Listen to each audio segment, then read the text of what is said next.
जय श्री राम।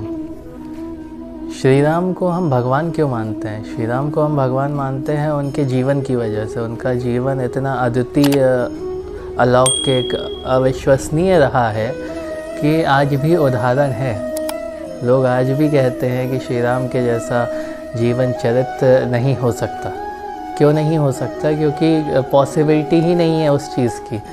जो उनकी लाइफ में जो घटनाएं हुई हैं तो उनको कॉमन नहीं कह सकते, बड़ी अनकॉमन घटनाएं हुई हैं।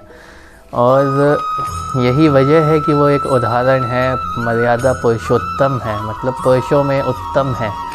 उनके जैसा मनुष्य नहीं हो सकता है। इसीलिए तुलसीदास जी लिखते हैं, जहिया कथा सुनी नहीं होई, जनिया चजु कर सुनी सोई।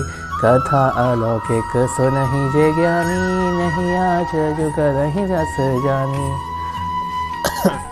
इसका अर्थ कि जिन्होंने ये कथा नहीं सुनी है, जिनको नहीं पता कि रामायण क्या है, राम की कथा क्या है, राम का जीवन कैसा था, तो वो इस कथा को सुनकर आश्चर्य नहीं करें। आश्चर्य क्यों नहीं करें? क्योंकि ये भगवान है, कुछ भी कर सकते हैं, कैसी भी ज़िंदगी जी सकते हैं और कैसा भी उदाहरण हमारे सामने रख सकते हैं। और जो ज्ञानी लोग होते हैं तो वो इस कथा का आनंद लेते हैं, इस पे शंका नहीं करते हैं, इस पे आश्चर्य नहीं करते कि ये कथा कितनी विचित्र है, क्यों विचित्र है। आपने रामायण पढ़ी है, आपने रामायण देखी है, बचपन से सुनते आ रहे हैं, सारे किस्से पता हैं आपको, लेकिन अलग क्या है?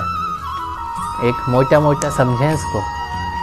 एक राजा, 3 पत्नियां आपस में बड़े प्रेम से रहते हैं। आजकल कहीं होता है ऐसा कि मतलब कोई शादी कर भी लेना गलती से कि दूसरी शादी हो गई है तो सौतन वाली चीज़, नाम ही सौतन है, कितना बेकार सी फीलिंग देता है ना। प्रेम से रहते हैं, उम्र दराज हो गए, संतान नहीं हुई है, तो आजकल तो लाखों जतन करते हैं कि बच्चा हो जाए, बच्चा हो जाए। तो उन्होंने भी लाखों जतन किए कि बच्चा हो जाए है।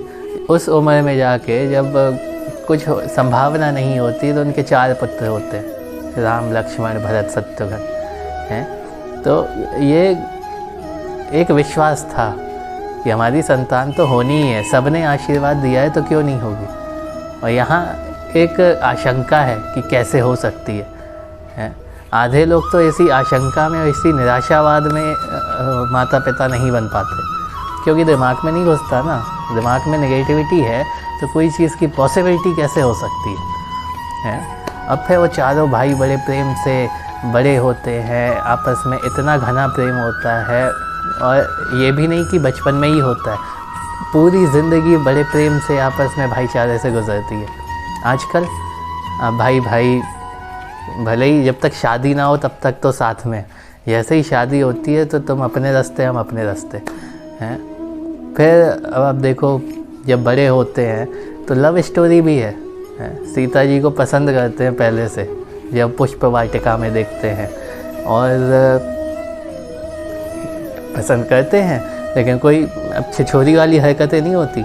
आजकल तो जो अच्छी लगी तो बस जाके पकड़ लिया, और नहीं मिली तो हम बताएं तुम्हें, मार काट मचा दी है, कभी तेजाब डाल दिया, कभी कुछ कर दिया। कितनी मतलब घटिया प्यार हो गया आजकल का है।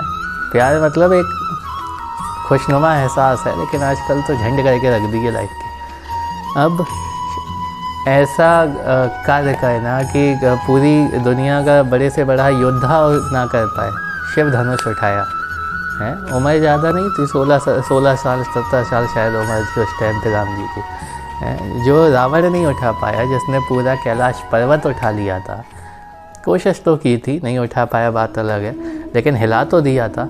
वो शिव धनुष नहीं उठा पाया, लेकिन राम ने उठाया। शादी हुई, चलो आ गए, फिर वनवास होता है। अब आप देखो, वनवास हुआ, उनने दशरथ जी ने कहा तुम्हें वन को जाना होगा, राम जी हंसी खुशी बिना दिक्कत के चले गए। आजकल अगर ऐसा कोई नौबत आ जाए तो कौन छोड़ेगा? लोग तो ये कहते हैं हमारी जायदाद है, हमारी ज़मीन है, तुम हमें अलग कैसे कर सकते हो। आजकल यही तो टंटा हो रहा है। माँ बाप को मार रहे हैं, भाई बहनों को मार रहे हैं, आपस में झगड़ा कर रहे हैं एक ज़मीन के टुकड़े के लिए। वहाँ तो उन्होंने पूरा राज्य छोड़ दिया। अब भाई भी कैसा, उसको लेने गया, मनाने गया कि भैया वापस आ जाओ, तुम्हारा राज है, तुम करो।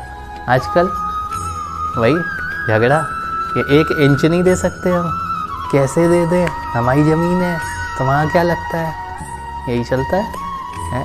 फिर पत्नी का अपहरण हो गया तो बंदरों से सहायता ली। जो विकल्प हमारे पास हैं उस विकल्प को हमें अच्छे से इस्तेमाल करना चाहिए, है।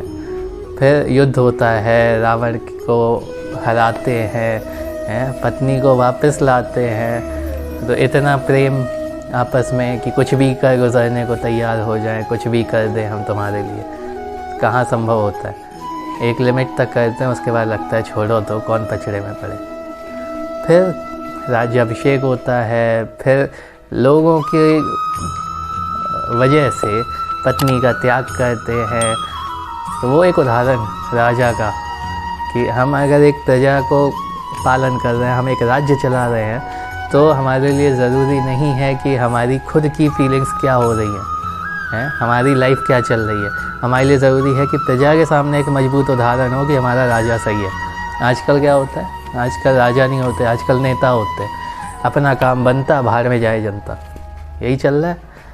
तो कितना कुछ सिखाया, जो चीज़ प्रैक्टिकली पॉसिबल नहीं है आज के टाइम पे, वो राम जी की पूरी लाइफ में घटना घटी हैं और राम जी ने बखूबी उसको निभाया है। इसीलिए राम कथा अचरज से भरी है, विचित्र है। लेकिन इसको सुनकर, इसको पता चले जब आपको राम के बारे में, राम कथा के बारे में, तो उसका आश्चर्य ना करें। राम ऐसे ही है, राम की कथा ऐसे ही है, अलौकिक, अविश्वसनीय, अद्वितीय। चलिए मिलते हैं अगले वीडियो में। जय श्री राम।